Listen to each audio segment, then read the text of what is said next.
The Last of Us 2 is a tricky game to review, to say the least. This game has moments of absolute greatness. The graphics are next gen.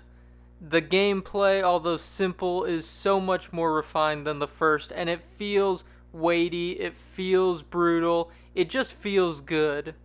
On top of that, the flashback sequences are oozing with emotion, and those are definite highlights for the story. Still, this game ends up feeling hollow and ultimately unsatisfying. For every one step forward, Naughty Dog has taken 2 steps back. There's no debating the technical prowess of this game. The graphics are jaw-dropping, and the AI is some of the best I've ever experienced in gaming. Enemies will actually use tactics against you and flank and communicate with one another. They'll call out a fallen comrade's name, adding some extra weight to each kill. A prime example of this AI are the Seraphites, who use guerrilla warfare tactics to ambush you and communicate to one another with periodic whistles back and forth. Take out one of their members to sneak by, and they'll quickly go on alert when they don't hear a whistle in reply. The new dog AI is also a great addition. It makes the simple stealth mechanics a bit more dynamic, forcing you to cause distractions and keep moving. At the end of the game, we meet the Rattlers group as well. It's a definite strong point of the game, and it's a shame we only get so little time with them. They add a cool mix to gameplay by having chained up infected that you can actually release onto their captors 28 days later style. There is less of a focus on infected this time around, which is a shame, and the new addition, the Shambler, is less interesting than I would have hoped. The Shamblers are pretty weak, all things considered. They can take a decent amount of bullets, but you throw 1 or 2 Molotov cocktails or pipe bombs their way, and they're no longer an issue. They're also very easy to sneak by as well.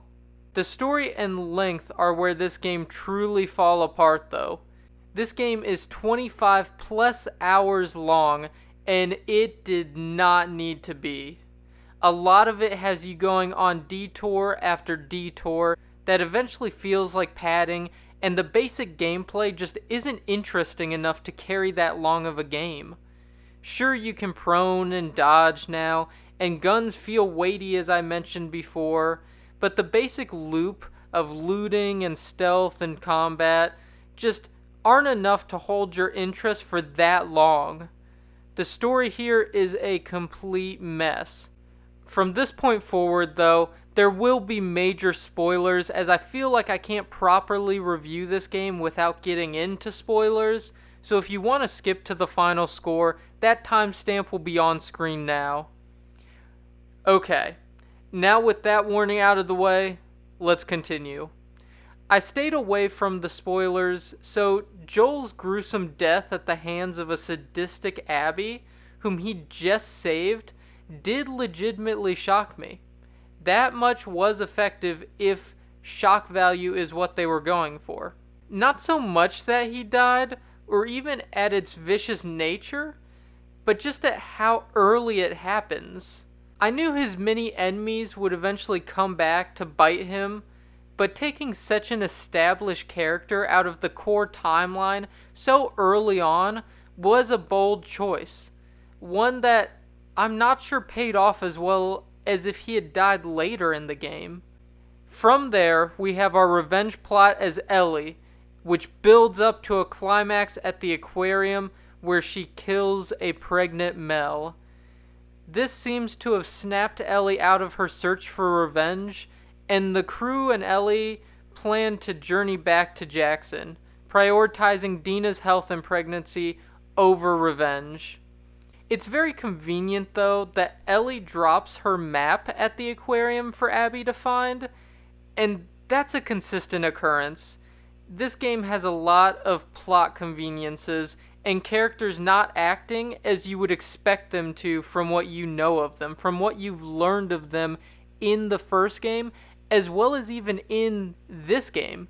This first happens when Joel and Tommy quickly introduce themselves to armed strangers, considering that in the first game, Joel doesn't stop his truck for a seemingly injured survivor because he knows to be wary of everyone in the apocalypse. This seems really weird and out of character, and it happens at the end with Tommy too, which I will touch on later. Back to the story though, now we have a second follow-up climax that leads to Jesse's unceremonious death. A standoff between Ellie and Abby, the moment this game has been boiling up to. This is when the writers decide to just drop all that buildup and shoehorn in the entirety of Abby's perspective instead of having us actively switch between Abby and Ellie up until the climax. Now, we're essentially playing catch-up to get back to where we already were, making this section feel very long, like you just want to get through it to get back to where you already were. Luckily, the gameplay sections with Abby are a ton of fun, admittedly. Way more fun than Ellie's even, in my opinion. The atmosphere is superb, especially in areas like the hospital with the Rat King. She also has the biggest spectacle pieces with the scars and seeing their island village go up in flames, riding through the burning village on horseback, exchanging gunfire like an old western. I also did like her redemption arc, becoming to Lev what Joel was to Ellie, and eventually through compassion finding peace in her father's passing, which revenge against Joel couldn't grant her. And this is shown through flashbacks that Abby has. After killing Joel, she still has nightmares of finding her dead father, but when she helps to save Yara, that's when she has a dream of finding her father alive. Out of her group and aside from Lev, my favorite character was probably Owen, who was just tired of the pointless fighting and wanted to defect from the wolves. I never sympathized with any of the characters enough though to regret my actions as Ellie previously, and with Abby, although I grew somewhat to understand her pain, her perspective, her introduction with the sadistic torture and murder of Joel, and then her later nonchalant attitude towards killing a pregnant Dina until Lev actually stopped her, made it where I was still always rooting for Ellie and against Abby. Whereas Joel's actions at the end of the first game were done out of love, albeit arguably selfish, Abby's actions against Joel and Dina are downright evil. We're then taken to a picturesque farm where Ellie, Dina, and Jesse and Dina's child JJ live in relative peace. This could have been an excellent ending for the game, especially as Ellie holds JJ and looks out at the sunset in the distance. Ellie has found some semblance of happiness with Dina and JJ, albeit at a massive cost, which would be in line with the overarching moral takeaway of having to stop the cycle of revenge. Neither Abby or Ellie finish each other and fully avenge those lost. Both feel the massive repercussions of their revenge paths, and both go their separate ways. Ellie with a family, and Abby and Lev presumably to find the Fireflies. Instead, the game feels the need for another act, as if the point of the story wasn't already made at this point. We see Ellie suffer from PTSD, and here's where Tommy comes in what I was saying earlier. No longer level-headed like he was earlier in the game, but instead, Tommy pushes Ellie to hunt Abby down and finish her off, even antagonizing Ellie when she initially refuses. Eventually though, she does set out for Santa Barbara, and the gameplay here with the Rattlers is really fun.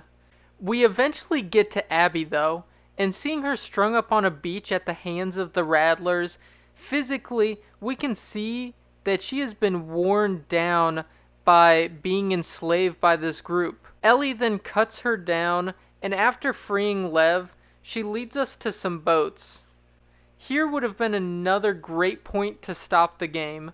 Not quite as happy as the farm, perhaps, but still symbolic, as Abby and Lev take their boat in one direction, while Ellie takes hers in another, parting ways once and for all after seeing Abby broken by the Rattlers and then carrying Lev in a way similar to how Joel carried Ellie from the first game.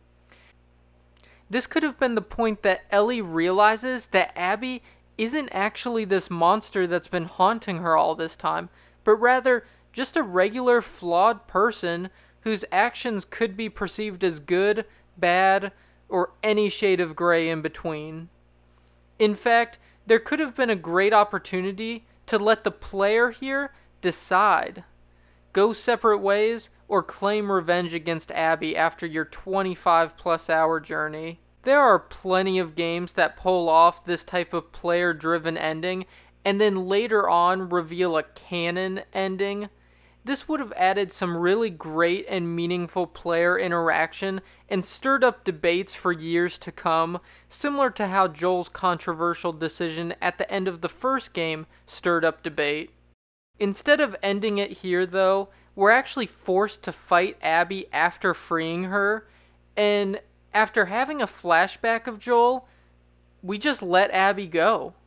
We're winning, and we let her go. The message of needing to break the cycle of revenge has been done 3 times now in my eyes. Once at the farm, again when freeing a tortured and enslaved Abby, and lastly now by not killing her at the boats. This time, the message was the least satisfying though. Abby still shows zero regret for killing Ellie's father figure. Ellie loses her last tangible connection to Joel through her now missing fingers, preventing her from playing guitar ever again. And on top of that, when she goes back to the farm, she finds it now empty. Dina and JJ are gone, and Ellie walks away in the distance. There is no semblance of sympathy from Abby, no justice for Joel or Jesse. Ellie's promise to Tommy remains unfulfilled, and we end up with an utterly broken Ellie who's lost everything. The final act in Santa Barbara could have and perhaps should have been DLC, fitted with the player decision on Abby's fate, and extended on to explain Tommy's abrupt change of character, along with more time seeing Abby's effect on Ellie's mental health leading up to seeing her on that beach. The main game could have had a really good ending, and the final act could have been excellent DLC. As it stands though, The Last of Us 2 is wholly unsatisfying. My girlfriend did see a YouTube comment that stated how Ellie is seen going back to the farm wearing Dina's bracelet, which she didn't have when leaving for Santa Barbara. Paired with her backpack and how cleaned up she is, there is a theory, it seems, going around that Ellie is still with Dina, just back in Jackson now, and that Ellie went back to symbolically leave that part of her behind. The guitar from Joel, the farm, and with it, the desire for revenge. This hasn't been confirmed or denied to my knowledge, but if you'd like a happier end to Ellie's journey, then that theory is likely the best you'll get. I can't say I didn't have fun playing the game, or that I hated it with a passion. But sadly, I can't say I loved it either, or that it even reached the height of its predecessor. Amazing graphics, refined gameplay, and some sparks of great story pieces combined with a long game that overindulges and overstays its welcome, poor chapter structuring, and execution on the interesting idea and premise of seeing 2 points of view, and an ending that kept pushing past good stopping points until it became just unsatisfying, culminate into a game that is just barely above average. This hollow technical marvel is a Joe Sr., a 6 out of 10 for me. If you would like to play it, I would just suggest keeping your expectations pretty low and buy it on sale at about $40. I don't think you could complain about getting this game. But if you would rather your journey end with the first game, I certainly would not blame you for that either. If you did like this content, please do like and subscribe. I really appreciate it, and let me know your thoughts on the game in the comment section below. I also understand that this game is very divisive. Some people love it, some people hate it. So if you're still on the fence, I've tagged 3 other channels' reviews in the top right corner of the screen. Angry Joe's is more on the critical side, Girlfriend Reviews is more on the positive side, and then the Completionist review is somewhere in between. With all that being said though, this has been Skyman48 signing off. I'll see you all next time. We have a liftoff, 32 minutes past the hour. Liftoff on Apollo 11.